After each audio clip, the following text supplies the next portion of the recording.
hair's really flat. Flat. Hello. Hi. So we're going to talk about, what were we talking about? Because it's LGBTQ. That's the one.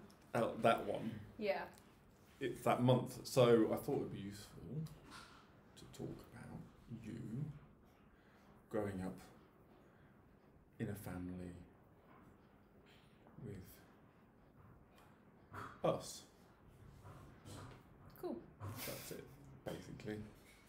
So should we do it? Do you need introducing? Should we introduce you? Sure. Introduce me. Do you want to introduce you? I'm Caitlin. Hello, Caitlin. I'm 18. Nice to meet you. I lived here for 9 years. 9 years, yes. Yeah.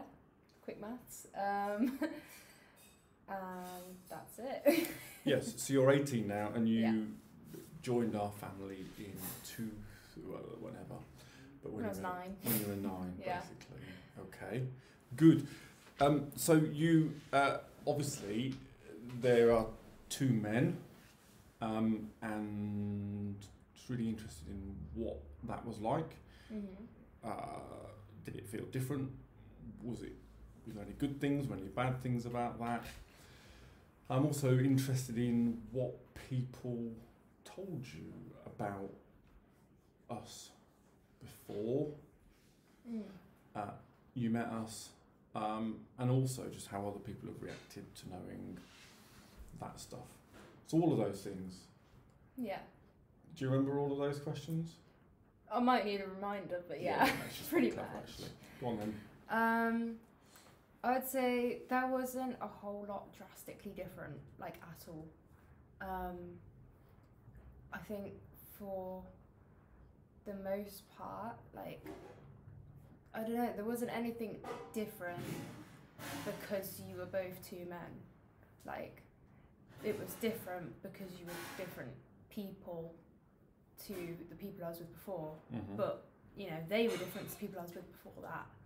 So, you know, it was just like, we were more compatible than I had been with pretty much everyone else. Yeah. The only thing that was different was other people's confusion. Because, like, it is confusing for people when I say, like, you know, I might say, oh, my dad teaches in a university. And then I might say, oh, my dad teaches in a gym. And they're like, wait, I thought he was a university. I'm like, no, that's my other dad.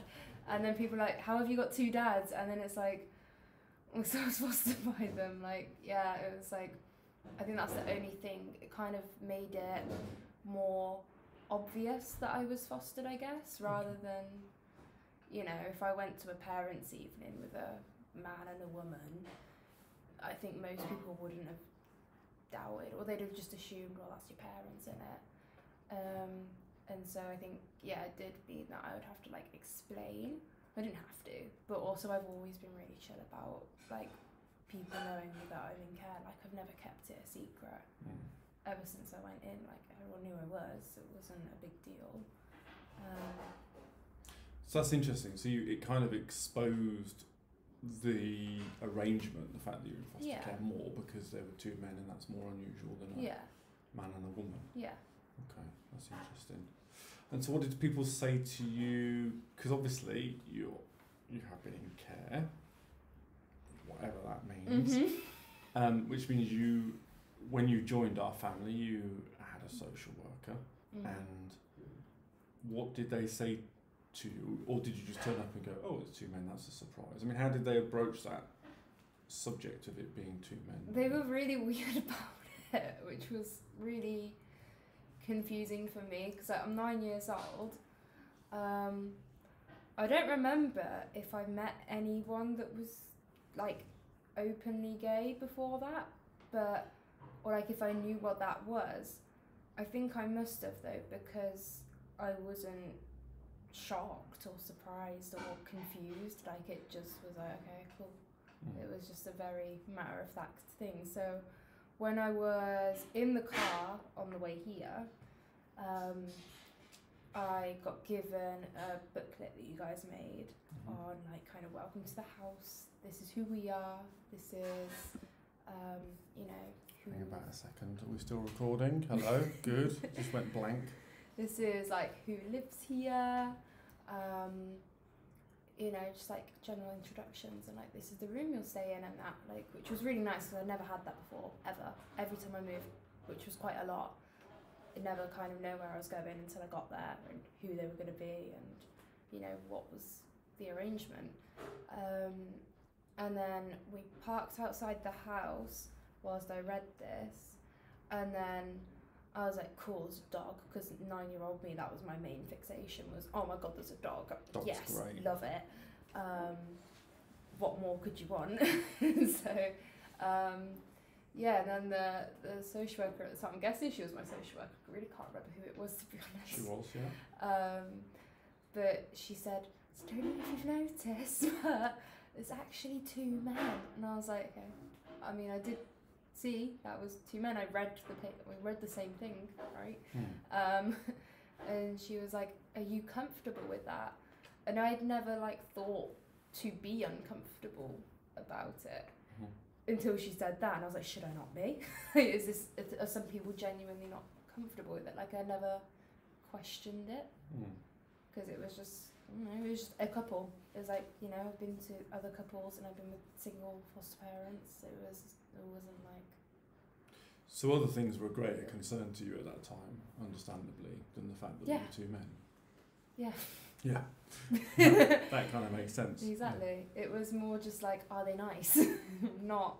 And we're not. No, absolutely Turns out horrible. Terrible. Good. Okay, good. So the other thing is then, lots of people kind of having same-sex fostering and adoption. It's a relatively new thing, not been very long at all.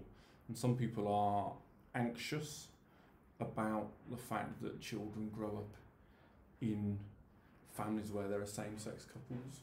Right. What would you say to them as someone who has grown up in that situation?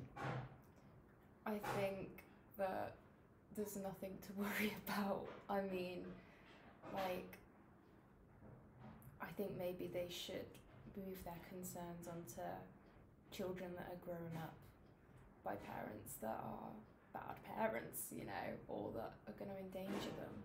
Like, you know, being gay isn't dangerous. Being gay isn't going to make you gay. It's not going to make you straight. It's not going to make you anything other than what you already are. Like, there's nothing particularly like distinct that's like, nothing's going to change specifically because you're with gay parents. Like, nothing's going to be specific to that. It's all going to come down to whether you're with good parents and whether your parents make you feel loved and supported and comfortable and like provide a place that you can actually call home rather than, you know, I don't know. I think if I had a child in care, I would be happy that they have good parents, like good foster parents, not, you know, rather than go to someone that's straight but an absolute tyrant. Like, you know, if they feel loved and comfortable, then that's surely all that matters. Great, cool, that's lovely to hear. Thank you very much. It's been good to talk to you. I mean, we do actually talk to each other pretty much every other day. sometimes when like there's no camera in the way as well. But brilliant. Okay. Thank you. Cool. It's alright. How do I stop this thing? I have no idea. Press the stop button.